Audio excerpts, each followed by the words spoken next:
আমরা সমুদ্রে স্নান করে বাড়ি এসে ফ্রেশ হয়ে একটুখানি বসে এখন চলে যাচ্ছি হচ্ছে দুপুরে লাঞ্চ করতে। যেহেতু অনেক বেলা হয়ে গেছিলো, 3টে মতো বাজে, তো তাই জন্য চলে এসেছিলাম লাঞ্চ করতে।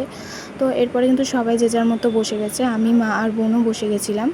আর আমাদের আজকে খাবারের মেনুতে ছিল হচ্ছে ভাত, আলু ভাজা, তারপরে ডাল, মাছ, এটা টাইপের কিছু ছিল, আর মাছের ঘন্ট বা কিছু একটা ছিল।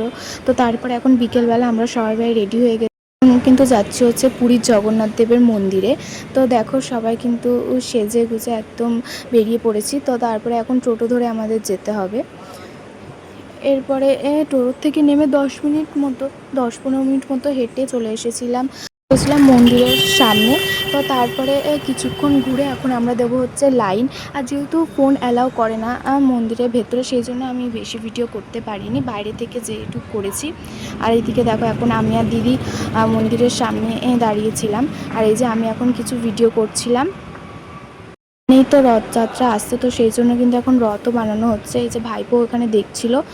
আর আমরা এখন কিন্তু পুজো টুজো দিয়ে বেরিয়ে এসেছি, আর এখানে আমি কিছু ভিডিও করছি। আর এখন কিন্তু আমরা বাড়ি চলে যাচ্ছি। তো আজকের মতনই পর্যন্ত, ভালো থেকো, বাই।